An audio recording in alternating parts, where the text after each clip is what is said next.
فلا هادي له ونشهد أن لا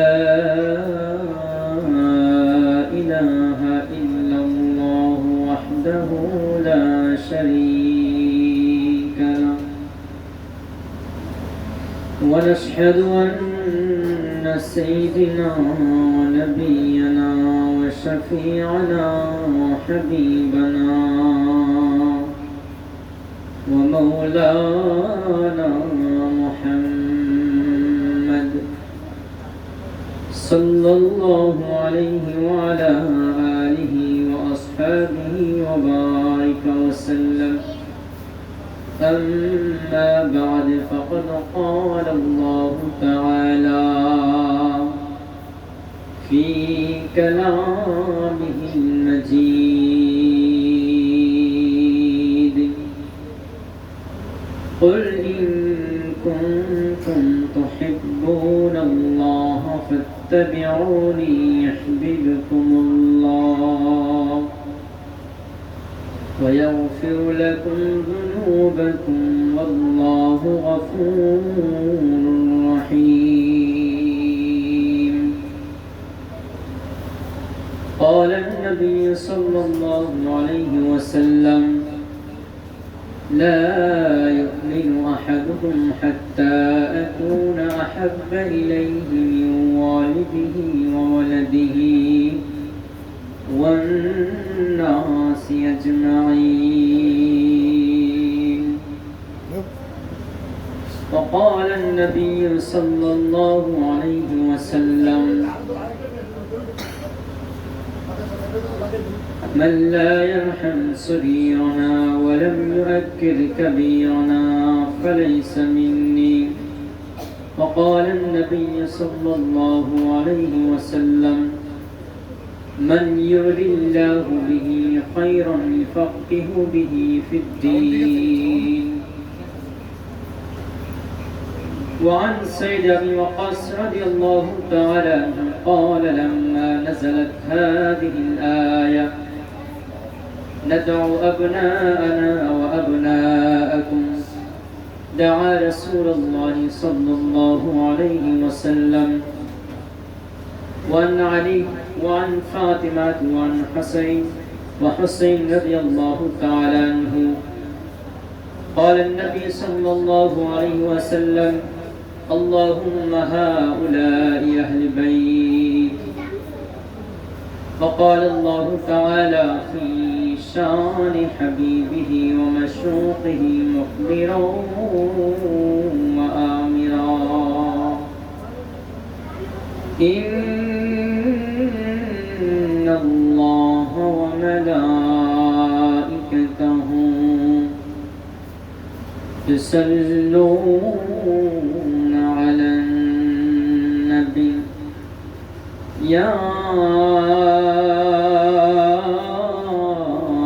أيها الذين آمنوا صلوا عليه وسلموا تسليما. اللهم صل على سيدنا مولانا محمد وعلى آله سيدنا مولانا محمد. আমরা আজকে কোথায় আছি জানেন? একটা জান্নাতের একটা বাগানে আমরা বসে আছি। এটা কিসের বাগান? জান্নাতের বাগান। জান্নাতের বাগানে বসে যদি জান্নাতের ফল আমরা খেতে না পারি তাহলে আমাদের মতো দুর্ভাগা কেউ হতে পারে? আপনাদের মুখে শব্দ নাই, আমি কি আপনাদেরকে বলবো না যে পড়েন? নিজের দিকে পড়তে হবে। রাসূল সাল্লাল্লাহু আলাইহি ওয়াসাল্লামের ভালোবাসা বলে কারোর ভিতরে ঢোকানো যায় না যদি তার ভিতর থেকে সহনশীলতার সাথে নিজ থেকে যদি রাসূলের প্রতি ভালোবাসা না আসে। আমরা অনেকে তালেবুল ইলম আছে, আমাদের ইলম অর্জন করার প্রয়োজন। বলেন তো দেখি, ইলমের নূরটা কার কাছ থেকে আসে? ইলমের নূর আসে আল্লাহ নবী সাল্লাল্লাহু আলাইহি ওয়াসাল্লামের কাছ থেকে। সুবহানাল্লাহ, সুবহানাল্লাহ। তো নবীর থেকে যদি ইলম আনতে হয় ওনার সাথে কানেকশন করা লাগবে না আমাদের? না কানেকশন ছাড়া আমার কাছ থেকে আমরা নিয়ে আসবো?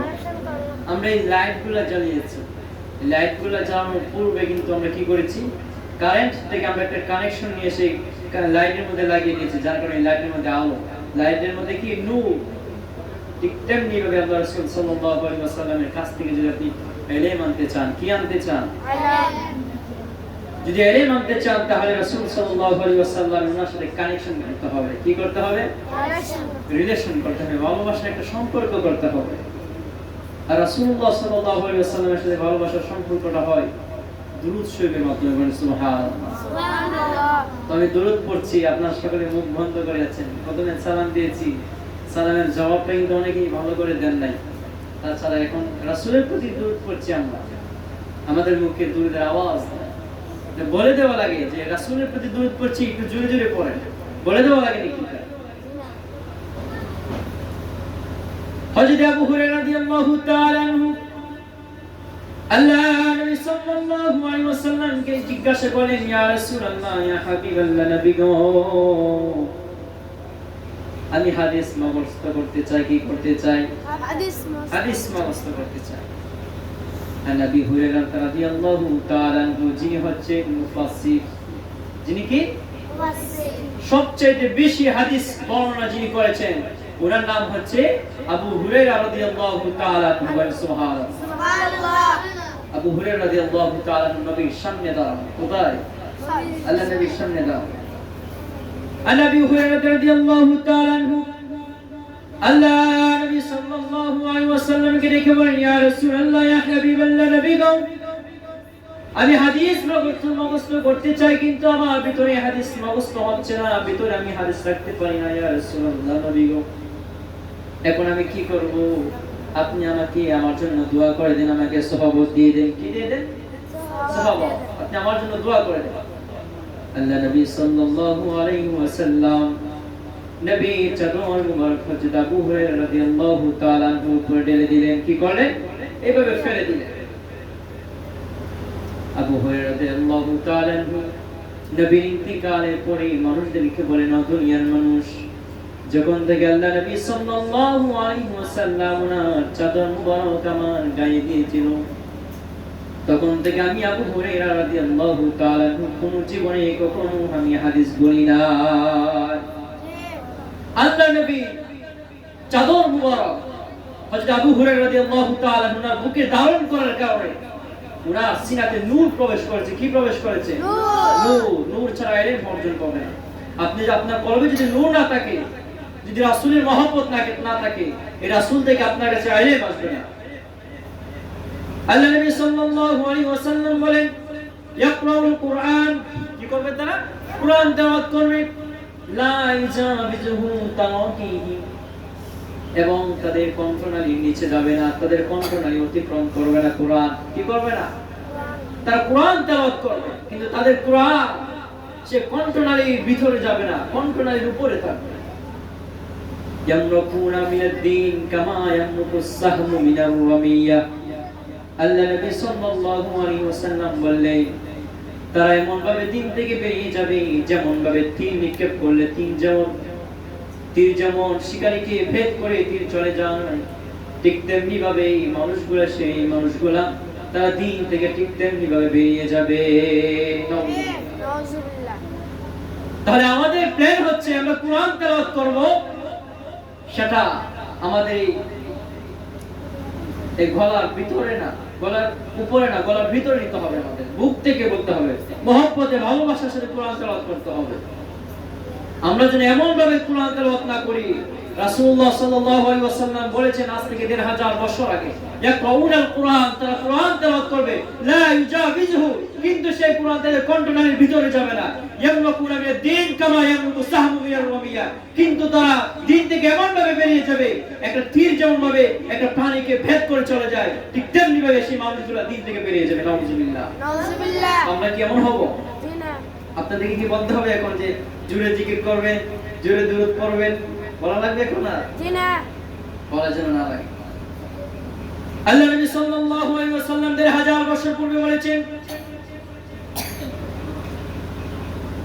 এমন একটা জামানা আসবে يأتي من الناس زمان الصابر فيهم على دينه كالقابض على الجمر এমন একটা জামানা আসবে যে জামানার মধ্যে মানুষগুলা ইসলামের প্রতি ধৈর্য ধারণ করতে এমন কষ্ট হবে যেমন কষ্ট হবে হাতের মধ্যে জ্বলন্ত একটা আঙ্গা রাখতে।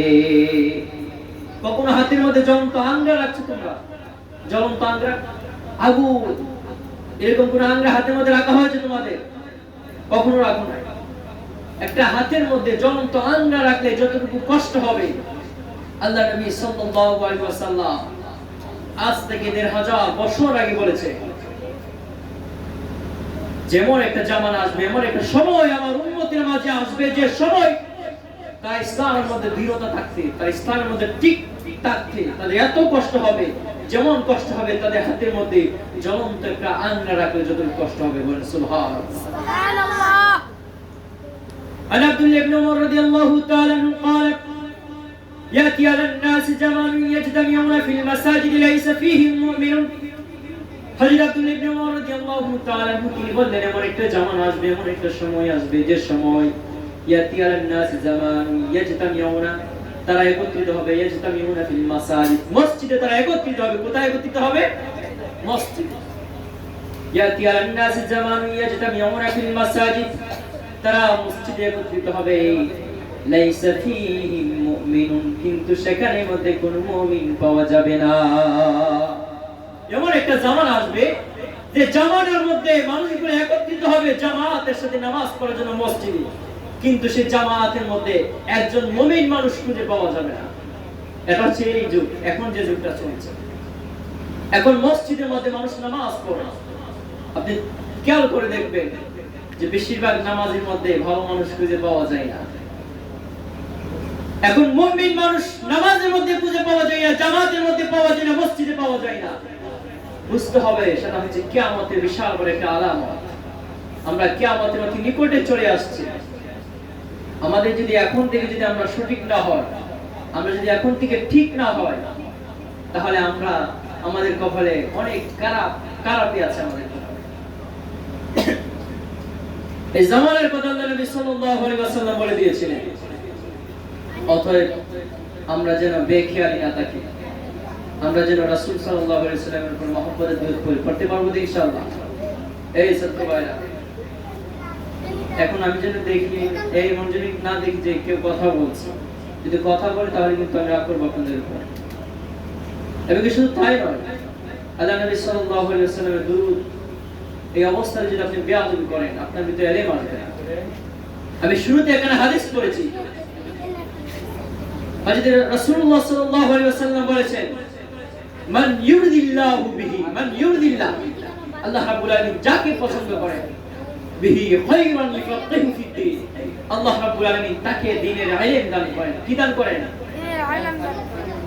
খায়রান, উত্তম, হয় মানে কি উত্তম, বিহি ইফাক্কিহু ফিদ্দীন, দ্বীনের ফকিহ, দ্বীনের ফিকহ জ্ঞান যেটা শ্রেষ্ঠ ইলম, সেই ইলমটা আল্লাহ রাব্বুল আলামিন যাকে ইচ্ছা তাকে দান করেন। আপনি মেধা ভালো, আপনার শক্তি আছে, আপনি মুখস্থ করতে পারেন, তাই বলে আপনাকে আল্লাহ রাব্বুল আলামিন সে ইলম দিবেন না। যদি আপনাকে আল্লাহ রাব্বুল আলামিন পছন্দ না করেন, আল্লাহ রাব্বুল আলামিনের পছন্দ পেতে হলে ভালো কাজ করা লাগে না গুনাহ কাজ করা লাগে? ভালো কাজ। এখন আমরা মহব্বতের দরুদ পড়ব, ইনশাআল্লাহ পারবো না? ইনশাআল্লাহ। আল্লাহুম্মা সাল্লি আলা সাইয়্যিদিনা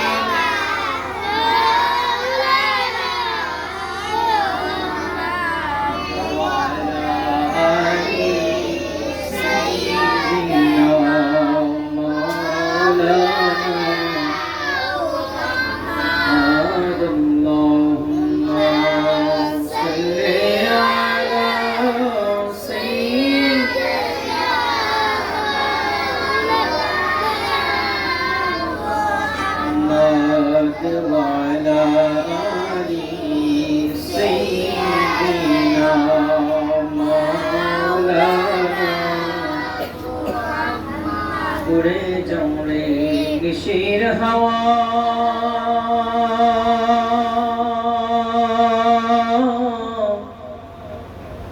উড়ে জমরে মদিনা,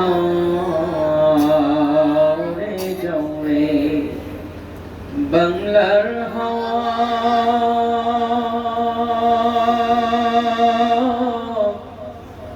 উড়িয়া জোরে মদিনা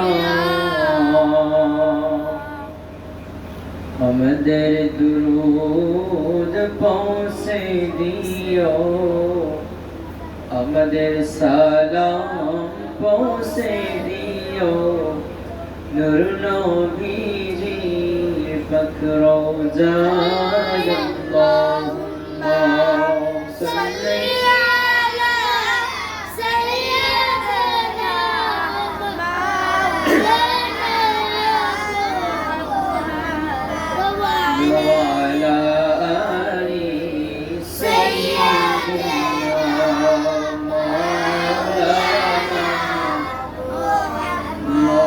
দফন কররে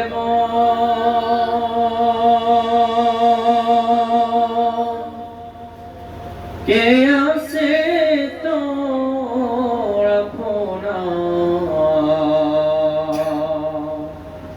আপনা কররে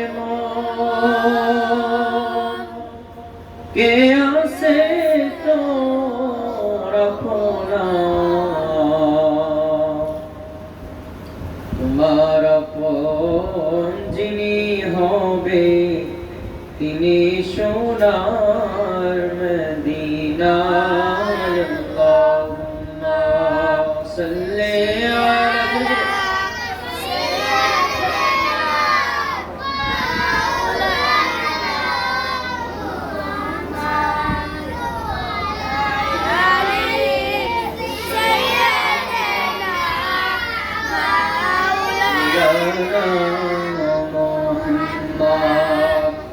এবার আসেন আমরা জিকির করি ইসমে জাতের জিকির পারবো না ইনশাআল্লাহ একসাথে এককালে জিকির করবো জিকির করলে অনেক ভালো লাগে না আমাদের আল্লাহ আল্লাহ আল্লাহ রাব্বুল আলামিন কোরআন কারিমে বলেছে যে মুমিনরা যারা বিশ্বাসী যারা আমি আল্লাহকে ভালোবাসি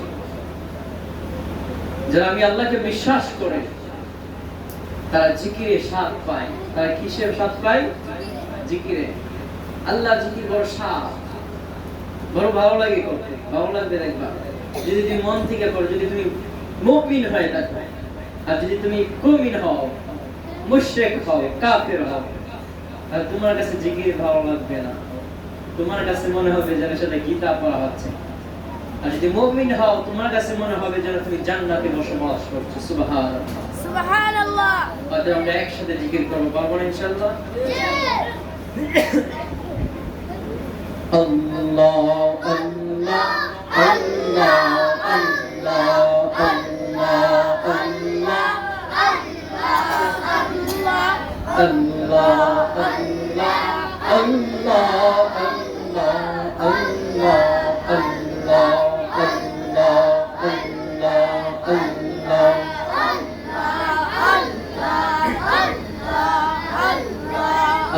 आकाश होते चदने में आकाश होते चदने में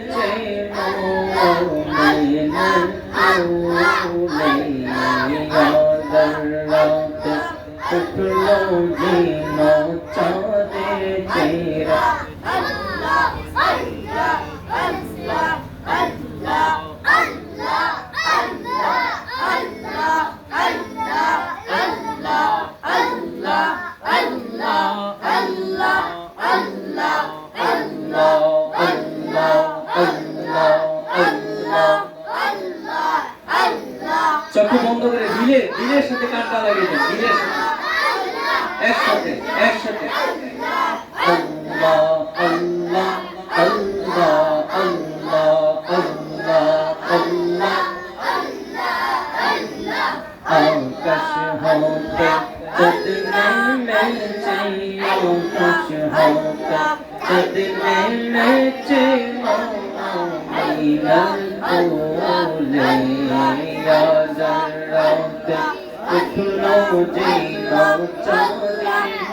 रख जो अल्लाह अल्लाह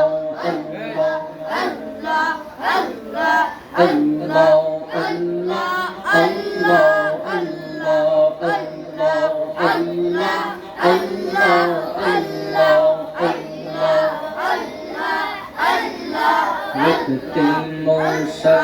बिखरंगाया की मौशा बिखरंगाया बीरंग बागे फूल फूटा है जिलमिलिया जोड़न जेलो चांदन चिरक जोने अल्लाह अल्लाह अल्लाह अल्लाह अल्लाह अल्लाह अल्लाह अल्लाह अल्लाह अल्लाह अल्लाह अल्लाह अल्लाह अल्लाह लगती मौशा बिखरंगाया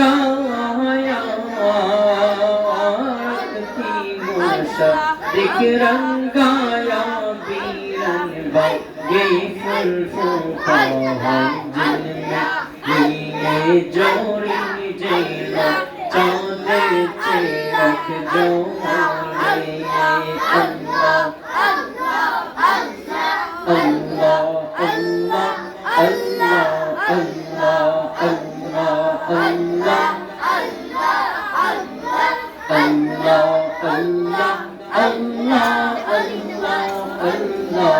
अल्लाह अल्लाह अल्लाह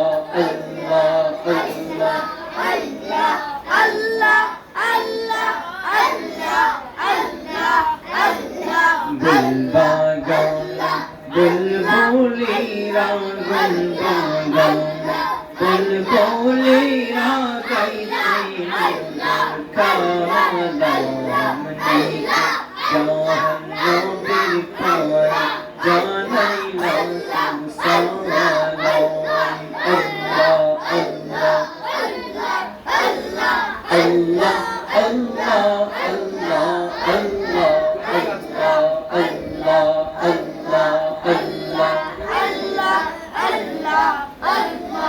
अल्लाह बुझलो रे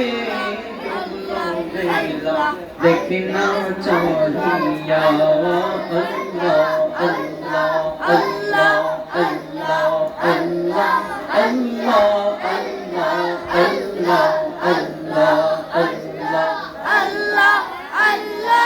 अल्लाह बुझलो रे देखना चाहिया अल्लाह अल्लाह अल्लाह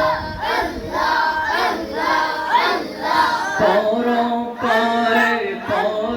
पारे ढाका शीले पर हबी तुई की लैया अमन पर हबी तुई की लैया बेला देखना चाहिया अल्लाह अल्लाह अल्लाह अल्लाह अल्लाह अल्लाह अल्लाह अल्लाह अल्लाह ला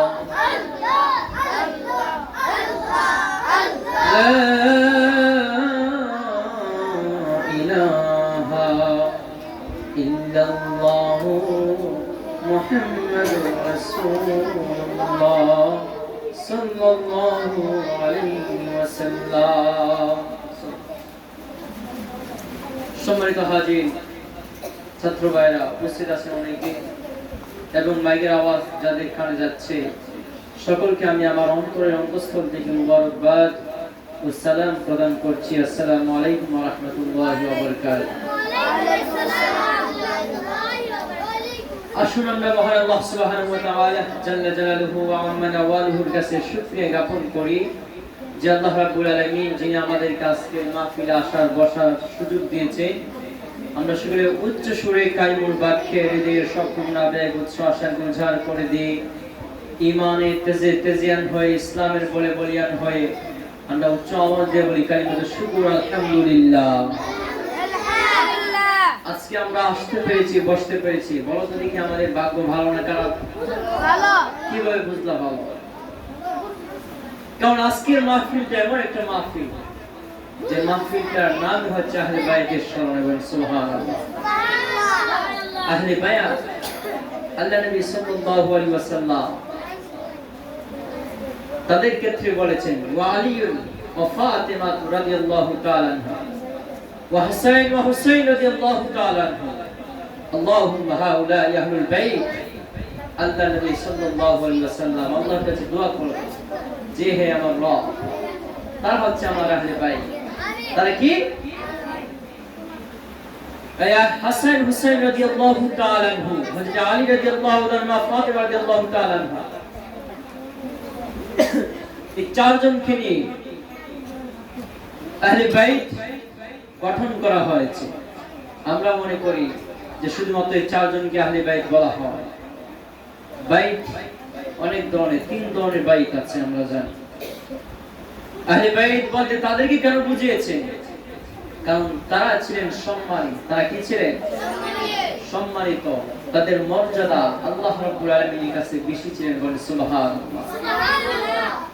সেই কারণে আল্লাহ নবী সাল্লাল্লাহু আলাইহি ওয়াসাল্লাম তাদেরকে ইন্ডিকেট করে বলেছেন, ইয়া আহলে বাইত, রাসূলুল্লাহ সাল্লাল্লাহু আলাইহি ওয়াসাল্লামের বংশধর, ওনার স্ত্রীগণ, ওনার সিরিয়াল থেকে ধরে ওনার সন্তানরাও কি আহলে বাইত, ওনার সন্তানগণও আহলে বাইত। এবং কি হযরত আলী রাদিয়াল্লাহু তাআলা আনহু যেহেতু রাসূলুল্লাহ সাল্লাল্লাহু আলাইহি ওয়াসাল্লামকে খুব বেশি ভালোবাসতেন, সেই কারণে আল্লাহ নবী সাল্লাল্লাহু আলাইহি ওয়াসাল্লাম তাদেরকে চাদরের তলে নিয়ে আল্লাহ রাব্বুল আলামিনের কাছে দোয়া করেছিলেন যে হে আমার রব, তারা হচ্ছে আমার আহলে বাইত। বলেন সুবহানাল্লাহ। সুবহানাল্লাহ। আমরা মনে করি যে আহলে বাইত শুধুমাত্র 4 জনকে বোঝানো হয়েছে। নো, আহলে বাইত নবীর সন্তানদেরকে বোঝানো হয়েছে, নবীর স্ত্রীদেরকে বোঝানো হয়েছে, হাশিমি বংশদেরকে বোঝানো হয়েছে। কিন্তু তারা যেহেতু মর্যাদাপূর্ণ, তাদের শান মান আল্লাহ রাব্বুল আলামিনের কাছে বেশি, এই কারণে তাদেরকে দিয়ে আল্লাহ নবী সাল্লাল্লাহু আলাইহি ওয়াসাল্লাম বলেছেন যেন আর কেউ বাদ না থাকে। বলেন সুবহানাল্লাহ। সুবহানাল্লাহ। আজকে আলোচনাটা হবে আহলে বাইত সম্পর্কে। এই মুহররম মাসে যে একটা ঘটনা ঘটেছিল আমরা সকলে জানি। মুহররম মাসে যে ইতিহাস শুনে আমাদের পশম দাঁড়িয়ে যায়। আমাদের মতো কিছু মুসলমান আমাদের মতো পাগড়ি মাথায় থাকতো, তারা নামাজ পড়তো, তারা রোজা রাখতো। আল্লাহ নবী সাল্লাল্লাহু আলাইহি ওয়াসাল্লাম 1000 বছর পূর্বে তাদের সম্পর্কে বলেছিলেন, ইয়াহকিরু আহাদুকুম সালাতাহু মা সালাতিহিম ওয়া সিয়ামাহু মা সিয়ামিহিম। আল্লাহ নবী সাল্লাল্লাহু আলাইহি ওয়াসাল্লাম বলেছেন, ইয়াহকিরু আহাদুকুম সালাতাহু মা সালাতিহিম। আল্লাহ নবী সাল্লাল্লাহু আলাইহি ওয়াসাল্লাম বলেছেন যে তোমাদের নামাজ তাদের নামাজের কাছে তুচ্ছ, ওয়া সিয়ামাহু মা সিয়ামিহিম, তোমাদের রোজা তাদের রোজার কাছে তুচ্ছ। কেন বলেছে? তারা নামাজ পড়বে, তারা রোজা রাখবে, তারা জিকির করবে, কিন্তু আবার এরপরে বলেছেন ইয়াকরাউনাল কুরআন, তারা কুরআনও তেলাওয়াত করবে, লা ইউজাবিজুহু তারাকিহিম, কিন্তু সে কুরআন তাদের কণ্ঠনালী অতিক্রম করবে না। ইয়ামকুনা মিনাদ দ্বীন, তারা এমন ভাবে বেরিয়ে যাবে দিন থেকে, কামা ইয়ামকুু সাহমু মিনাল রামিয়া, যেটা আমি পূর্বে বলেছিলাম। একটা তীর একটা প্রাণী বা একটা শিকারকে শিকার করতে গিয়ে তীর নিক্ষেপ করে যেমন ভাবে তীর পানিকে, সে প্রাণীটাকে, সে শিকারকে ভেদ করে চলে যায়, ঠিক তেমনি ভাবে তারা দিন থেকে দূরে সরে যাবে। তারা কিন্তু নামাজে ছিল, 5 ওয়াক্ত নামাজে, রোজাদার, তাসবিহওয়ালা, জিকিরওয়ালা, তাদের মধ্যে আলেম ছিল, তাদের সমাজে ভালো মানুষ ছিল। কিন্তু ওই ভালো মানুষ আর হুসাইনি ভালো মানুষ এক না। আল্লাহ নবী বলেছেন তাদের ব্যাপারে। অতএব শুধু মুসলমান হলেই হবে না, আমাদের রাসূলের প্রতি ভালোবাসা দেখালেই হবে না, সেটা প্রমাণ করতে হবে। প্রমাণ হযরত আলী রাদিয়াল্লাহু তাআলা আনহুর একজন সন্তান ছিলেন, হযরত হুসাইন রাদিয়াল্লাহু তাআলা আনহুর সৎ ভাই নাম ছিল আব্বাস। নাম কি ছিল? আব্বাস রাহমাতুল্লাহি আলাইহি রাহমাহুল্লাহ। সে আব্বাস যখন যুদ্ধের ময়দানে যাওয়ার পূর্বে আল্লাহ নবী প্রিয় নাতি হযরত হুসাইন রাদিয়াল্লাহু তাআলা সাথে ঘরে প্রবেশ করলেন। ঢুকে দেখি ওনার সন্তান আসগর বাড়িতে বাসায় কান্না করতে পারে না, কথা বলতে পারে না, লড়াচড়া করতে পারে না। আব্বাস রাহমাতুল্লাহি আলাইহি নবী প্রিয় নাতি হুসাইন রাদিয়াল্লাহু তাআলা বললেন, ভাই আমার, এখন কি করা যায়? পানির পিপাসার কারণে আপনার সন্তান কথা বলতে পারে না, আপনার সন্তান মৃত্যু সেরে পাঞ্জা লড়ছে। এই অবস্থাতে আমাদের করণীয় হচ্ছে পানি নিয়ে আসা। হযরত হুসাইন রাদিয়াল্লাহু তাআলা বললেন, পানি আসাটা এত সহজ না, কারণ ইয়াজিদ বাহিনী আমাদের উপরে ক্ষেপে আছে। তারা যতক্ষণ পর্যন্ত আমি হুসাইনের রক্ত পান না করবে, ততক্ষণ পর্যন্ত তাদের পিপাসা মিটবে না। তারা আমার উপরে ক্ষেপে আছে। ইয়াজিদ সে তৃষ্ণা তার রক্ত চুষার জন্য। নাউজুবিল্লাহ, নাউজুবিল্লাহ। হযরত হুসাইন রাদিয়াল্লাহু তাআলা ডাক দিলেন, আমার আব্বাস, এখন কি করা যায়? কারণ ইয়াজিদের সৈন্যরা আমি নবী রাতুলের নাতি হুসাইন রাদিয়াল্লাহু তাআলা রক্ত যতক্ষণ পর্যন্ত তারা না চুষবে, ততক্ষণ পর্যন্ত তাদের তৃষ্ণা মিটবে না। হযরত আব্বাস রাহমাতুল্লাহি আলাইহি বললেন, ও নবী প্রিয় নাতি হযরত হুসাইন রাদিয়াল্লাহু তাআলা, ভাই আমার শুনুন, এইভাবে যদি আপনার সন্তান মৃত্যু যাতে পাঞ্জাবে এইভাবে যদি জান্নাতে চলে যায়, মৃত্যুবরণ করে, যদি আপনার সন্তান জান্নাতুল ফিরদাউসে প্রবেশ করে, আমরা লজ্জিত হয়ে যাব। কারণ দুনিয়ার জমিনে আমরা বেঁচে থাকা সত্ত্বেও আমরা ওনার জন্য কিছু করতে পারি নাই। পানির পিপাসার কারণে আপনার সন্তান মারা যাবে, সেটা আমি আব্বাস কখনো বরদাস্ত করতে পারি না। আপনি যদি আমাকে অনুমতি দিন, আমি যুদ্ধের ময়দানে যুদ্ধ করে তাদের জন্য পানি নিয়ে আসবো। তাদের জন্য কি নিয়ে আসবো? পানি। এই ইয়াজিদের সৈন্যরা এমন নিকৃষ্ট, এমন জালেম ছিল, তারা কাউকে পানি আনতে দিত না। তারা পুরো নদী ঘেরাও করে আছে যে কোনোভাবেই তাদের পানি দেওয়া যাবে না। পানি আরোপ করে রেখেছে, পানিটাকে তারা বন্ধ করে রেখেছে, যেন নবীর বংশধর হযরত আলী কাররামাল্লাহু আলাইহি ওয়াসাল্লাম উনার বংশধররা যেন পানি পান না করতে পারে, তারা যেন পানির পিপাসার কারণে তারা যেন মৃত্যু সজ্জায় করে, তারা যেন মৃত্যুবরণ করে, সেটা তারা চায়। হযরত হুসাইন রাদিয়াল্লাহু তাআলা আনহু আব্বাস রাদিয়াল্লাহু তাআলা আনহু বলেন, আব্বাস যাওয়া যাবে না, কারণ তারা আমাদের উপরে ক্ষেপে আছে, যদি তুমি যাও তোমাকে তারা শহীদ করে ফেলবে। আব্বাস রাহমাতুল্লাহি আলাইহি হুসাইন রাদিয়াল্লাহু তাআলা আনহু বললেন, নবী প্রিয় নাতি, আপনাকে দেখলে রাসূলের কথা মনে পড়ে, আমার মন মানে না। আমরা তো আলী কাররামাল্লাহু আলাইহি ওয়াসাল্লাম ওনার ওয়ারিস। আলী রাদিয়াল্লাহু তাআলা যুদ্ধের ময়দানে যুদ্ধ করতে করতে এক হাত দিয়ে বিশাল বড় একটা দরজা, যে দরজাগুলো 40 জন 50 জন মানুষগুলো একসাথে আলগি দেওয়া লাগতো, তারপরে মানুষের কষ্ট হতো। এত বিশাল বড় দরজা যে আলী কাররামাল্লাহু আলাইহি ওয়াসাল্লাম এক হাত দিয়ে আলগি দিয়েছিলেন। আমরাই তো তার ওয়ারিস, আমরাই তো তার বংশধর। আমরা যদি ইয়াজিদের সৈন্যদেরকে দেখে ভয় পাই, তাহলে আমাদের মান ইজ্জত দুনিয়াতে থাকবে না। যেহেতু আমরা আলী রাদিয়াল্লাহু তাআলা ওয়ারিস, আমরা যুদ্ধ করি তাদের সাথে প্রয়োজনে জান্নাত অর্জন করে নিব। সুবহানাল্লাহ। আমরা সবাই তাকবীর দিই, নারে তাকবীর, আল্লাহু আকবার, নারে রিসালাত, ইয়া রাসূলুল্লাহ। সভাপতি সাহেবের আগমন, সভাপতি সাহেবের আগমন, যাই হোক, উনি আমাদের মাঝে অংশগ্রহণ করেছেন। আজকে দিনটা অনেক একটু অন্যরকম, বৃষ্টি হচ্ছে, এই দিনে মাহফিল আসা অনেক কষ্টকর। এই দিনে মাহফিল আসা যেহেতু কষ্টকর, তারপরে যিনি এসেছে উনি কিন্তু চেয়ারম্যান, তারপরে এই এত ব্যস্ততার মাঝখানে উনি আমাদের মাঝে এসেছেন, সেটা শুধুমাত্র আল্লাহকে সন্তুষ্ট করার জন্য। দুনিয়ার মানুষকে যদি সন্তুষ্ট করার জন্য আসে, তাহলে কিন্তু ব্যর্থ।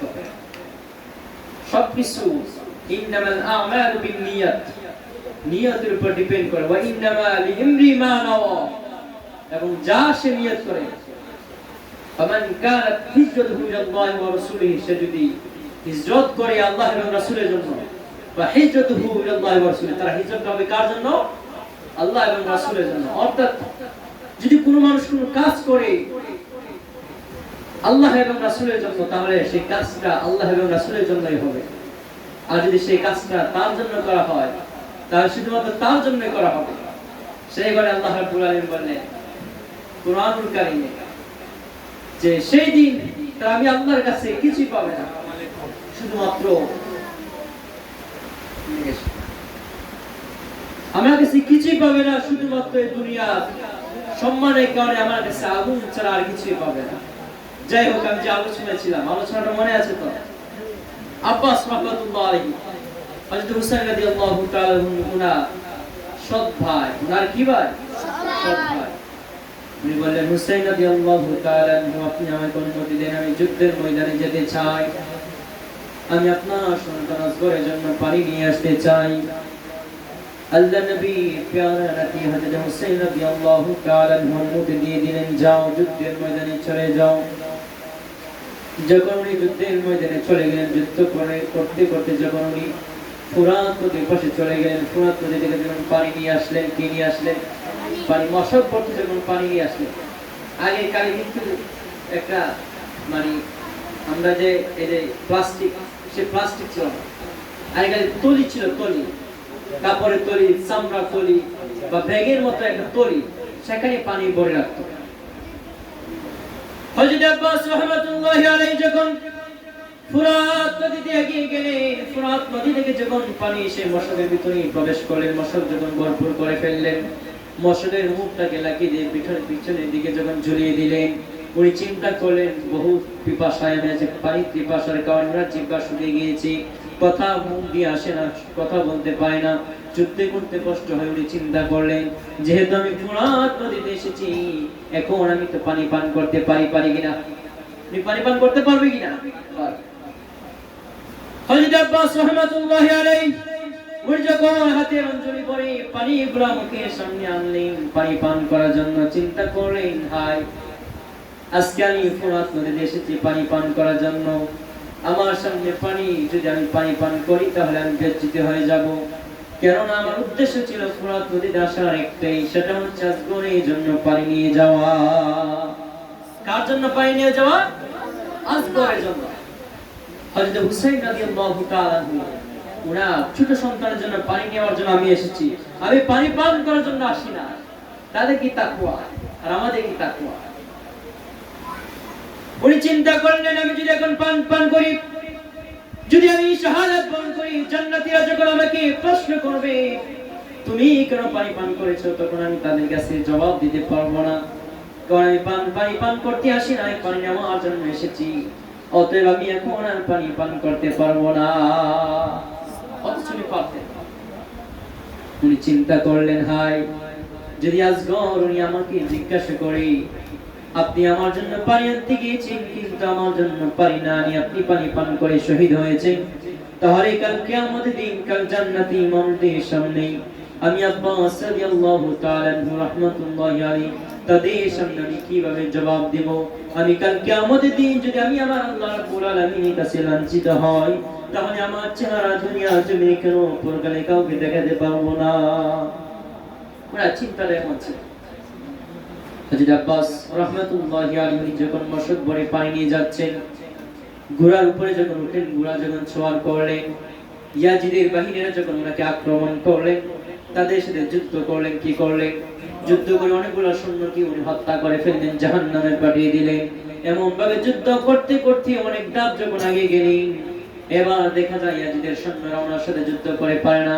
তারা চিন্তা করলো, কৌশল ছাড়া আলী কাররামাল্লাহু আলাইহি ওয়াসাল্লাম ওনার বংশধরের সাথে যুদ্ধ করা যাবে না, অতএব তাদের সাথে কৌশল নিতে হবে। মুনাফিক তো সবসময় পিছন দিকে আক্রমণ করে। মুনাফিক তাদের ব্যাপারে আলেম ওলামারা বলেছে, মুনাফিক অর্থে হচ্ছে এমন, তারা সামনে দিয়ে প্রবেশ করবে, পিছন দিক দিয়ে বাইরে যাবে, তারা এমন। তারা চিন্তা করলো, হযরত আব্বাস রাহমাতুল্লাহি আলাইহি ওনাকে যেহেতু সরাসরি ওনার সাথে যুদ্ধ করে পাই না, আমরা ওনার পিছন দিক থেকে তাকে আমরা আক্রমণ করব। হযরত আব্বাস রাহমাতুল্লাহি আলাইহি কি ইয়াজিদের সৈন্য বাহিনী ছিল 4000, কয় হাজার? 4000 সৈন্য বাহিনী। চিন্তা করো, 4000 সৈন্য বাহিনীর মধ্যে যদি আমি তানবীর থাকি, আমি তানবীর নিজেই অজ্ঞান হয়ে যাব। তাদের প্রত্যেকের ঘোড়া আছে, প্রত্যেকের হাতের মধ্যে তরবারি আছে, তাদের প্রত্যেকের হাতে ঢাল আছে, তাদের প্রত্যেকের পিঠের মধ্যে তীর আছে, বল্লম আছে, এতগুলো অস্ত্র শস্ত্র তাদের কাছে আছে। কিন্তু আমি তানবীরের কাছে শুধুমাত্র যদি একটা চাকু থাকে, মানে একটা ছুরি তরবারি যদি থাকে, আমি তানভীর কেমন হবো? আমি তো একদম ক্যাপে মরে যাব। 4000 সৈন্যের সাথে আমি কিভাবে যুদ্ধ করে পাবো? দুনিয়ার মানুষ সাধারণ ইমানদার হলে এমনটা করা যায় না। যদি প্রকৃত মুমিন হওয়া যায়, প্রকৃত ইমানদার হওয়া যায়, 4000 কেন, পৃথিবীর সমগ্র বিশ্বের সকল মানুষ যদি একদিকে চলে যায়, একজন মুমিন তাদের সাথে জিহাদ করার জন্য রাজি হয়ে যাবে। মুমিন হওয়া লাগে। মুমিনের পাওয়ার খুব বেশি। মুমিনদের পাওয়ার সাথে কিছু পারে না। বদরের যুদ্ধের ইতিহাসে মুসলমানদের সর্বপ্রথম বিজয় সেই বদরের যুদ্ধে প্রমাণ করে দিয়েছে মুসলমানদের সবচেয়ে পাওয়ার হচ্ছে তাদের ঈমান, তাদের তাকওয়া, তাদের বিশ্বাস।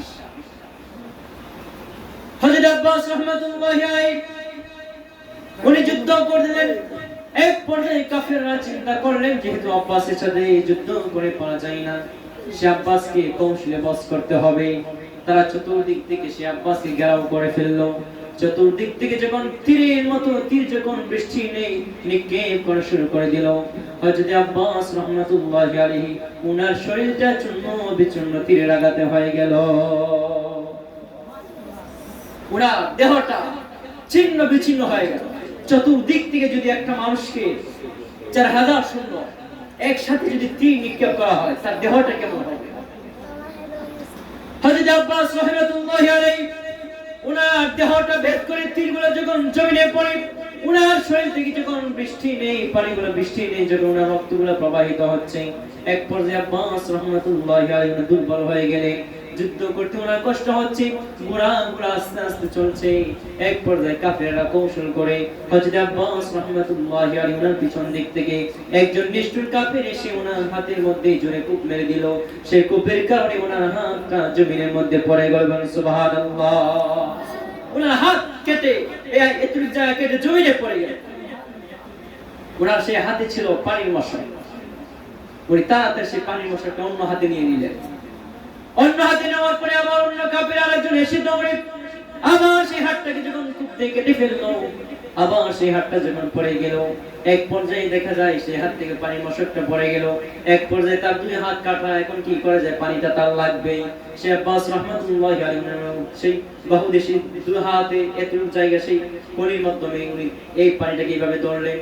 কিন্তু দেখা যায় এর কারণে কাফেররা সেই ডানাগুলা কেটে দিল। ডানাগুলা কেটে দেওয়ার কারণে ওনার পানিটা আবার জমিনে পড়ে গেল। হযরত আব্বাস রাহমাতুল্লাহি আলাইহি উনি কি করলেন? তার উপর ওনার পানির প্রয়োজন। কেননা নবীর প্রিয় নাতি হযরত হুসাইন রাদিয়াল্লাহু তাআলা আনহু ওনার সন্তান আসগরের পানির প্রয়োজন। যদি আমি শহীদ হয়ে যাই, আর যদি জিজ্ঞাসা করা হয় আব্বাস তুমি কেমন ভাবে চেষ্টা করেছো পানি আনার জন্য, আমি যদি বলি পানিটা জমিনে পড়ে গিয়েছিল তারপরে আমি রানি নাই, তাহলে আমি কালকে আমাদের দিন লজ্জিত হব, লাঞ্ছিত হব, আমি চেহারা কাউকে দেখাতে পারবো না। সেই কারণে যথেষ্ট পরিমাণে চেষ্টা করে সেই পানিটাকে দাঁত দিয়ে কামড়ে ধরলেন। সে দাঁত দিয়ে কামড়ে ধরার কারণে ওনার চেহারার মধ্যে তীর নিক্ষেপ করলেন। ওনাকে এমন ভাবে নির্মম ভাবে হত্যা করলেন যার কারণে সে আব্বাস রাদিয়াল্লাহু তাআলা আনহু ওনার দেহটা চূর্ণ বিচূর্ণ হয়ে জমিনে পড়ে গেলেন। সুবহানাল্লাহ। এমন অবস্থা হযরত আব্বাস রাদিয়াল্লাহু তাআলা আনহু পানির কারণে এত কষ্ট করলেন। শুধুমাত্র হযরত নবীর প্রিয় নাতি হযরত হুসাইন রাদিয়াল্লাহু তাআলা আনহুর সন্তান আসগরের জন্য পানি নেওয়ার জন্য, কেননা উনি হচ্ছে নবী ওয়ারিস, হযরত আলী রাদিয়াল্লাহু তাআলা আনহু তাদের ওয়ারিস। যদি তাদের জন্য খেদমত না করা যায় তাহলে মরলে পরেও তাদের পিপাসা মিটবে না যে আমি শহীদ হয়েছি কিন্তু আমার শহীদটা শহীদের মতো হয় না। শহীদ হতে হবে শহীদের মতো, মানুষকে দেখানোর জন্য শহীদ হলে হবে না। হযরত আব্বাস উনার পাগুলো কেটে ফেলেছিল, উনার বাহুগুলো কেটে ফেলেছিল, মাথাটা কেটে আলগা করে দিয়েছিল, উনার হাতগুলা খন্ড খন্ড করে দিয়েছিল। এমন অবস্থাতে উনি পানি আনার জন্য যথেষ্ট পরিমাণে চেষ্টা করেছেন। আজকের মুসলমান সাধারণত একটু কষ্ট হলে নামাজ পড়তে চাই না, নবীর দাওয়াত দিতে চাই না, নবীর ভালোবাসা ভুলে যায়। এই অবস্থাতে নবী হুসাইন রাদিয়াল্লাহু তাআলা যখন দেখলেন আব্বাস রাহমাতুল্লাহি আলাইহি ওনার এই অবস্থা, উনি অত্যন্ত জম্বিত হলেন, উনি অনেক দুঃখিত হলেন। আল্লাহর নবী সাল্লাল্লাহু আলাইহি ওয়াসাল্লামের জন্য মনে মনে চিন্তা করেন আর কান্না করেন, ইয়া রাসূলুল্লাহ নানা গো এমন অবস্থা হচ্ছে এখন আমাদের কি করা যায়। উনি চিন্তা করলেন কিছুই তো করার নাই, যেহেতু আজ থেকে নবী করিম সাল্লাল্লাহু আলাইহি ওয়াসাল্লাম যে দুনিয়ার জন্য বেঁচে ছিলেন, আমিনাকে বলেছিলেন উনি আমাকে নবীর উম্মতের জন্য শহীদ করে দিয়েছে, অতএব আমার শহীদ হতে হবে। কেননা শহীদ যদি না হয় কাল কিয়ামতের দিন নবীর উম্মতকে শাফাআত করা কষ্ট হয়ে যাবে। উনি উম্মতকে বাঁচানোর জন্য শহীদ হয়েছে, শহীদের মতো শহীদ। সুবহানাল্লাহ। হযরত হুসাইন রাদিয়াল্লাহু তাআলা আনহু ওনার একজন সন্তান ছিল, 18 বছরের সন্তান। ওনার নাম ছিল আলী আকবর। নাম কি ছিল?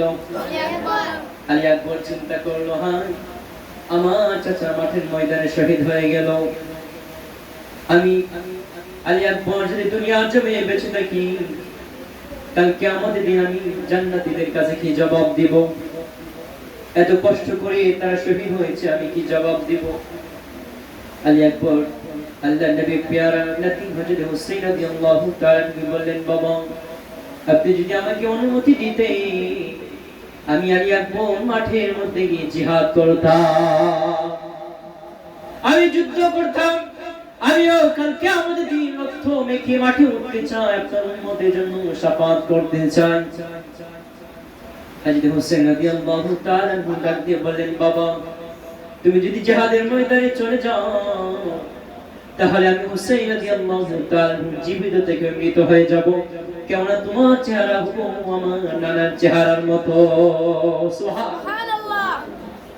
হযরত হুসাইন রাদিয়াল্লাহু তাআলা ডাক দিয়ে বলে, আমার সন্তান আলী আকবর তোমার চেহারা দেখলে আমার নানার চেহারার কথা মনে পড়ে, তোমাকে দেখলে আমার নানার কথা মনে পড়ে, তোমাকে দেখলে মনে হয় যেন আমার নানা আমার সামনে দাঁড়িয়ে আছে, তুমি যখন কথা বলো মনে হয় যেন আমার নানা আমার সামনে কথা বলে, তুমি যখন হাসো আমার মনে হয় আমার সামনে আমার নানা হাসে, তুমি যদি দুনিয়া থেকে চলে যাও আমি হুসাইন রাদিয়াল্লাহু তাআলা বেঁচে থেকে যেন মরে যাব।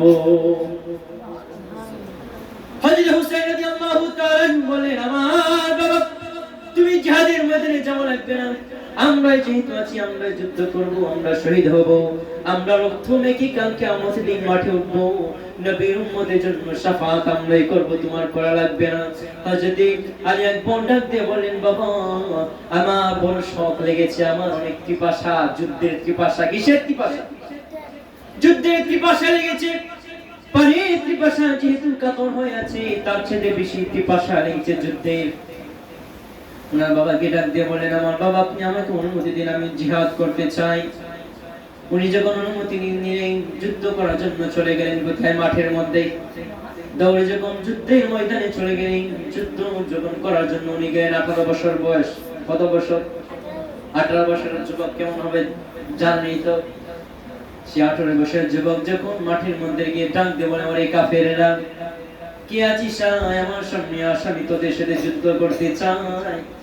আমি হলাম এমন এক বংশের তারকা যে বংশের মধ্যে হযরত আলী কাররামাল্লাহু আলাইহি ওয়াসাল্লাম, আলী রাদিয়াল্লাহু তাআলা আনহু এমন এক দরজা এক হাতের মাধ্যমে আগিয়ে দিয়েছিলেন যে দরজাটা 50 জন থেকে 80 জন 70 জন মানুষগুলো একসাথে আগিয়ে দিতে পারতো না। যে আলী কাররামাল্লাহু আলাইহি ওয়াসাল্লাম মুহাব্বির ছিলেন, যে আলীর উত্তরসূরি হিসেবে আমি মাঠে এসেছি, এমন কি আছিস আমার সাথে আস, আমি যুদ্ধ করতে রাজি। একজন কাফের ডাক দিয়ে বলেন, ওরে কাফেরেরা, ওরে মুশরিকেরা। এইভাবে যখন কাফেরদেরকে ডাক দিয়ে বললেন, তাদের মধ্যে একজন নেতা ছিল, সেই নেতা ডাক দিয়ে বলে, ওরে কাপুরুষেরা কে আছিস তার সাথে যুদ্ধ করবি, তার সাথে যুদ্ধ করে আয়, তাকে যদি কোনো মানুষ যুদ্ধ করে পরাজিত করতে পারে আমি তাকে রাজত্ব দিয়ে দিব। নাউজুবিল্লাহ। একজন কাফের বলো, কাফেরের মধ্যে একজন, তার নাম ছিল, এই কাফের যখন ঘোষণা করলেন যে তাকে যদি কেউ হত্যা করতে পারে তাকে আমি সিনাহ গোত্রের মধ্যে তাকে আমি নেতা বানিয়ে দিব। এক পর্যায়ে একজন ওনার সঙ্গী একজন ছিলেন, এর সঙ্গে চিন্তা করলেন আজকে যেহেতু সুযোগ পেয়েছে আমি একটু চান্স নিয়ে দেখি না। উনি চান্স নেওয়ার জন্য পাগল পাড়া হয়ে গেলেন। যখন ওনার সামনে গেলেন, কার সামনে? আলী আকবরের সামনে। কার সামনে? আলী আকবরের সামনে। আলী আকবর তো তাদের তাকওয়া, তাদের ইমানি পাওয়ার খুব বেশি ছিল। যখন ওনার সামনে গেলেন, যাওয়ার পরে উনি কি করলেন, এক আঘাতে ওনার মাথাটাকে ওনার শরীর থেকে আলাদা করে দিন। সুবহানাল্লাহ। এই কাফিরের মাথাটাকে এক কূপ দিয়ে তার গর্দানটাকে আলাদা করে এক পর্যায়ে ওনার সন্তান ছিল দুজন, এই কাফিরের সন্তান। একটা চিন্তা করলে আমার বাবারে হত্যা করছে, আমি দাঁড়িয়ে থাকবো, আমিও গিয়ে হত্যা করবো আলী আকবরকে। কাকে হত্যা করবো? আলী আকবর। সে তোর আগে চোখগুলো লাল করে হাতে তরবারি নিয়ে গেলেন আলী আকবরকে হত্যা করার জন্য। কাকে হত্যা করার জন্য? আলী আকবরকে যখন হত্যা করার জন্য আগিয়েছেন, দাঁড়ানো ছুরি এই অবস্থাতে ওনার সাথে যখন যুদ্ধ করা লাগিয়ে দিন, তরবারের সাথে যখন তরবারি আঘাত করলেন, এক পর্যায়ে সে আঘাতের কারণে সে ছেলের তরবারিটা দূরে ছড়ে গেল এবং কি আবার এক খুবে তার মাথাটা আলাদা করে দিল। নাউজুবিল্লাহ বলো না। আবার এক পর্যায়ে যখন আরেকজন সন্তান চিন্তা করলো, আমার বাবাকে হত্যা করেছে, আমার ভাইকে হত্যা করেছে, আমি কেন কাপুরুষের মতো বসে থাকবো না, আমিও তার সাথে যুদ্ধ করব, আমি তার গর্দান এনে দিব। কার গর্দান? আলী আকবরের গর্দান। কার গর্দান? আলী আকবরের গর্দান। তোমাদের মন কিন্তু জায়গায় নাই। সে আলী আকবরের গর্দান আনার জন্য আবার সে কাফের গেলেন। যাওয়ার পরে সে যখন আবার সম্মুখীন হলেন, সেই আলী আকবর আবার সে এক কূপে তার মাথাটা আলগা করে দেন। নাউজুবিল্লাহ বলুন। এই কাফেরদের মৃত্যু এমন ভাবে হয়, তারা মৃত্যুবরণ করেছে, তারা কি জান্নাত পাবে না জাহান্নাম পাবে? জাহান্নাম। কিন্তু যদি কোনো মুসলমান যুদ্ধ করে শহীদ হয়ে যায়, মরতে দেরি হবে কিন্তু সে জান্নাতে যেতে দেরি হবে না। এক পর্যায়ে দেখা যায়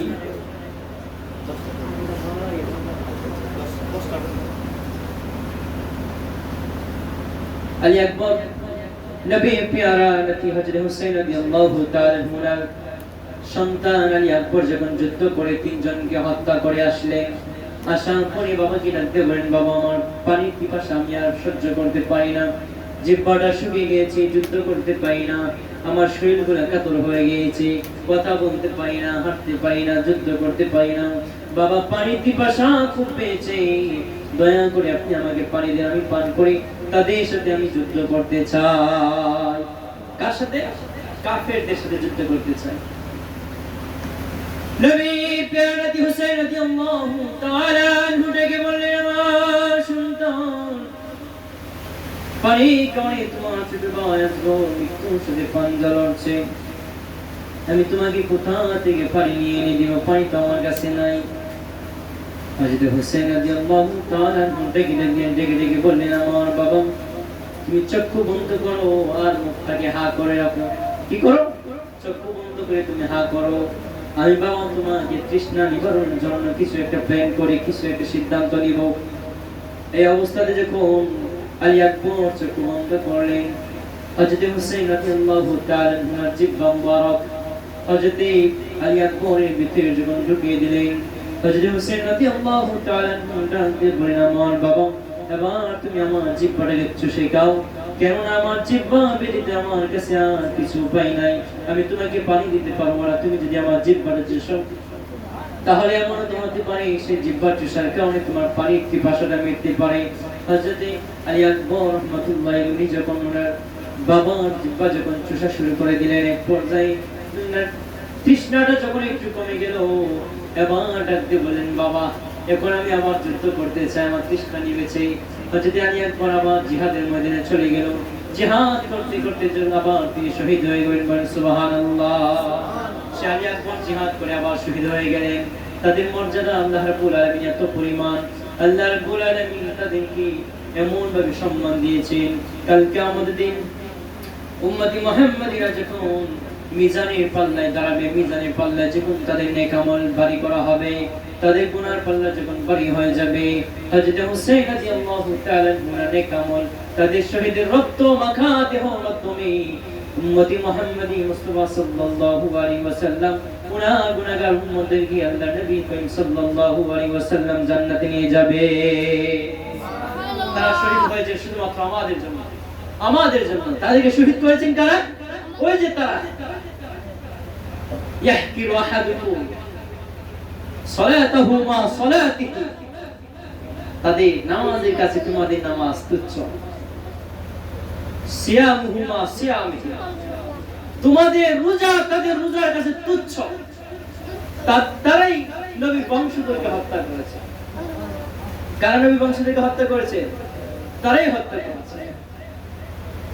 এক পর্যায়ে এমন ভাবে যখন আজগরকে হত্যা করা হলো, আজগরকে অনেক নির্মম ভাবে যখন হত্যা করলো, এক পর্যায়ে হযরত হুসাইন রাদিয়াল্লাহু তাআলা, আমি কিন্তু শর্টকাট বর্ণনা করছি, ইনশাআল্লাহ আমার পরে যে আলেম আসবে, যে একজন উলামা এসেছে, আশা করি অনেক সুন্দর করে বিশ্লেষণ করে নেবেন। আমার কাছে যেতে সময় নাই, আর নয় আমি আজগরের ঘটনাটা টান দিতাম, আজগর দিকে খুব সুন্দর কিংবা মুসলিম নাকিল দিকে টান দিতাম। যেহেতু আমার কাছে সময় অল্প, সেই কারণে আমি শর্টকাট করে বলছি সবকিছু। হযরত হুসাইন রাদিয়াল্লাহু তাআলা যখন এক পর্যায়ে যুদ্ধের ময়দানে গেল, কোথায় গেল? যুদ্ধের ময়দানে। কোথায়? ময়দানে। উনার বংশ যখন সবগুলা সবাই যখন শহীদ হয়ে গেল, এক পর্যায়ে উনার আর কিছু করার ছিল না, যুদ্ধের ময়দানে যাওয়াই লেগেছিল। উনি যখন যুদ্ধের ময়দানে গেলেন, যাওয়ার পরে যখন যুদ্ধ করতে করতে এক পর্যায়ে উনি শহীদের সাথে যখন পাঞ্জা লড়বেন, ইয়াজিদের সবচেয়ে নিকৃষ্ট একজন বাহিনী, যে নবীর প্রিয় নাতি হযরত হুসাইন রাদিয়াল্লাহু তাআলা আনহুকে শহীদ করেছিলেন, ওনার নাম কি? শিমার। সে পাপিষ্ঠ শিমার যখন হযরত হুসাইন রাদিয়াল্লাহু তাআলা আনহু ওনার বুকের উপরে যখন বসেছিলেন, কোথায়? ওনার বুকের উপরে যখন বসেছিলেন, হযরত হুসাইন রাদিয়াল্লাহু তাআলা ওনার গলার মধ্যে যখন ছুরি চালালেন, ছুরি চলে না। আমার কাছে সময় কিন্তু শর্ট, অনেকে যদি বলেন যে আপনি গ্যাপ গ্যাপ করে করে বলে যাচ্ছেন, আমি যদি বলি তাহলে একটু বলবো, একটু পরে দেখুন যে আলোচনা শেষ। এখন মেইন পয়েন্টগুলো বলে যাচ্ছে, কারণ আমাকে 4-5 মিনিট আছে সময়।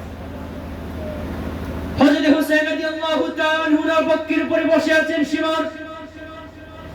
শিমার তরবারি যখন জুড়ে আঘাত করেন, তরবারি ছাড়ায়, তরবারি চলে না, গলার মধ্যে তরবারি ছড়ায়, গলার চামড়াও কাটে না, পশমও কাটে না। হযরত হুসাইন ডাকতে বলেন, শিমার রে, আমার সন্দেহ হয় তুমি আমাকে শহীদ করতে পারবে না, কেন না আমাকে কষ্ট দেওয়া হচ্ছে, তোমার তার ছুরির মাধ্যমে আমার গলা কেন, আমার গলার চামড়া কেন, আমার গলা মুবারকে একটা পশমও তোমার সেই ছুরির কামড়ে কাটে না। সুবহানাল্লাহ। হযরত হুসাইন ডাকতে বলে, শিমার, ও শিমার, আমি তোমার বক্ষ দেখতে চাই। কি দেখতে চাই? বক্ষ, বুক দেখতে চাই।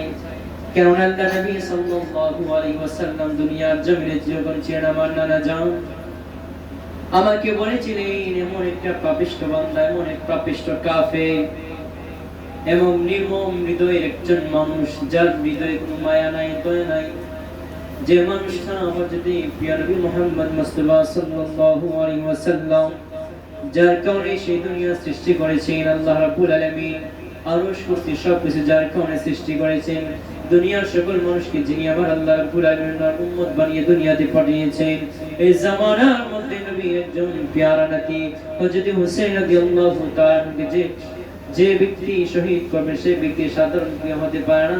সেই ব্যক্তির এমন একজন মানুষ, পৃথিবীর মধ্যে সবচেয়ে পাপিষ্ঠ বান্দা।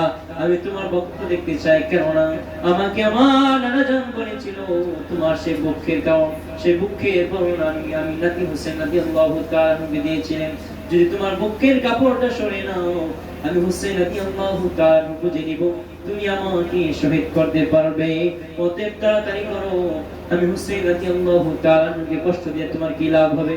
শিবা ডাক দিয়ে বলে, হুসাইন, তোমাকে কষ্ট দিলে কি আর শান্তি দিলে কি? আর যদি তোমাকে আমি সেই কষ্ট থেকে উদ্ধার করে আমার লাভটা কি? হযরত হুসাইন রাদিয়াল্লাহু তাআলা ডাক দিয়ে বলে, শিবা, আমি ওয়াদা করে দিলাম কালকে আমাদের দিন তুমি যখন জাহান্নামে চলে যাবে, আমি তোমাকে জাহান্নাম থেকে বাঁচিয়ে নিব। এত দয়া তাদের ভিতরে, তাদের ভিতরে এত দয়া যে ওনাকে শহীদ করবে, ওনাকে এত কষ্ট দিয়েছে, তাকেও তিনি বলেন যে আমি তোমাকে শাফাত, জাহান্নাম থেকে তোমাকে আমি বাঁচিয়ে নিব। শিমারকে ডাক দিয়ে হুসাইন রাদিয়াল্লাহু তাআলা বলেন, শিমার, ও শিমার, তোমার বক্ষের কাপড়টা সরে নাও। আমি যদি তোমার বক্ষটা দেখি আমার মন বলবে, আমি বুঝতে পারবো তুমি আমাকে শহীদ করতে পারবা। শিমার ডাক দিয়ে বলেন, হুসাইন, বক্ষ সরে, বুকের কাপড় সরে দিলে তুমি কিভাবে বুঝবা? কেননা হুসাইন রাদিয়াল্লাহু তাআলা বলেছেন, দুনিয়াতে আমার নানা তোমার বক্ষের বর্ণনা দিয়েছেন, তোমার বক্ষটা হবে চওড়া ফাঁস, তোমার বক্ষর মধ্যে পশম থাকবে না, পশম মুক্ত থাকবে। বক্ষটা দেখিয়ে দাও, হযরত হুসাইন রাদিয়াল্লাহু তাআলা কথা শুনে সীমা যখন মুখ থেকে কাপড়টা সরিয়ে নিলেন, হুসাইন রাদিয়াল্লাহু তাআলা ওনার মাথায় যেন আকাশটা ভেঙে পড়ে, চোখগুলো বড় বড় হয়ে গেলেন। ডাক দিয়ে বলেন, সীমা রে, বুঝে গিয়েছি আমার আর বেশি সময় নাই, একটু পরে মনে হয় আমি হুসাইন রাদিয়াল্লাহু তাআলা শাহাদাতের পেয়ালা আমি নবীর পেয়ালা নবী হুসাইন রাদিয়াল্লাহু তাআলা শাহাদাতের পেয়ালা পান করব। কেমন আমার নানা যেমন বর্ণনা দিয়েছিল, যেমন ব্যক্তি বর্ণনা দিয়েছিল, সেই ব্যক্তির সাথে তোমার মিল রয়েছে। ওই ব্যক্তির বুকের সাথে যে বর্ণনা দিয়েছিল, ওই বুকের সাথে তোমার বুকে মিল রয়েছে রে সীমা। আমার মন বলে তুমি আমাকে শহীদ করবা। যাও, তোমাকে আমি অনুমতি দিয়ে দিলাম, তুমি আমাকে শহীদ করো, কিন্তু আমাকে কষ্ট দিও না। হযরত হুসাইন রাদিয়াল্লাহু তাআলা বললেন, ভাই আমার, তোমার সাথে আমার একটা যে শহীদ করে দিয়ে আমি তোমাকে একটা অপশন দিব। হযরত সীমাকে যখন বললেন, আমাকে শহীদ করার পূর্বে আমাকে একটু সময় দাও, আমি নামাজ পড়তে চাই। কেননা কাল কিয়ামতের দিন আমি যদি নামাজ ব্যতীত আল্লাহর কাছে উঠি, আমি লজ্জিত হয়ে যাব, আমি আল্লাহ রাব্বুল আলামিনের কাছে আমার চেহারা দেখাতে পারবো না। বলবে মানুষটা যদি, জান্নাতি মানুষটা যদি আমার দিকে তাকিয়ে তাকিয়ে বলে, নবীর পেয়ারা সাহাবী, নবীর পেয়ারা নবী হযরত হুসাইন রাদিয়াল্লাহু তাআলা আনহু উনি নামাজ না পড়ে শহীদ হয়েছে, তাহলে কাল কিয়ামতের দিন জান্নাতীদের কাছে আমি চেহারা দেখাতে পারবো না। সীমা, তোমার কাছে আমার একটাই অনুরোধ, একটাই আর্জি, যদি তুমি আমাকে 2টা রাকাত নামাজ পড়তে দাও, কাল কিয়ামতের দিন আমি হুসাইন তোমাকে জাহান্নাম থেকে বাঁচিয়ে নিব। সীমা দিতে চায় না, অনেক কাজই করে। সীমার কাছ থেকে সময় যখন নিয়ে নিলেন, এক পর্যায়ে উনি 2 রাকাত নামাজ আদায় করলেন। বলে যদি সেই নামাজটা কিসের নামাজ? জুমার নামাজ। মাশাআল্লাহ, সেটা কিসের নামাজ? জুমার নামাজ। তারাও শহীদ করে, তারাও জুমার নামাজ পড়েছে। নাউজুবিল্লাহ বলবো না? তারাও জুমার নামাজ পড়েছে। বলো তো দেখি, কার নামাজ আল্লাহর কাছে উত্তম? ইয়াজিদি না হুসাইন? হুসাইন 1000 বছর আগে তাদের কথাই বলেছে। يحكي أحدكم صلاته مع صلاتهم وصيامه مع صيامهم يقرؤون القرآن لا يجاوزه تراقيهم يملكون من الدين كما يملك السهم من الرمية। তাদের কথা বলেছে। শুধু তাই নয়, এই জামানা নয়, আল্লাহ নবী করিম সাল্লাল্লাহু আলাইহি ওয়াসাল্লাম উনার জামানায় আল্লাহ নবী করিম সাল্লাল্লাহু আলাইহি ওয়াসাল্লাম যখন জিহাদের যুদ্ধের ময়দানে মাল বন্টন করছেন, একজন লোক জুল কুরাইশ সে ডাক দিয়ে বলেন, ইয়া রাসূলুল্লাহ, আপনি ন্যায় বিচার করেন, আপনি ন্যায় বিচার করেন। সেই কথা বলার পরে আল্লাহ নবী আশ্চর্য হয়ে গেলেন, আমি যদি ন্যায় বিচার না করি, পৃথিবীতে এমন কে আছে যে ন্যায় বিচার করবে? সেই কথাটা আল্লাহ নবী জামানায় করেছেন। আল্লাহ নবী সাল্লাল্লাহু আলাইহি ওয়াসাল্লাম বলেছেন যে সে শুধু একা নয়, তার আরো সৈন্যবাহিনী আছে, এবং কি তারা কিয়ামত পর্যন্ত থাকবে। কিয়ামত পর্যন্ত তারা আমাকে, আমার সাথে যেমন সতর্ক করেছে, তারা আমার বংশকে আঘাত করবে। যাক, আমাদের সময় চলে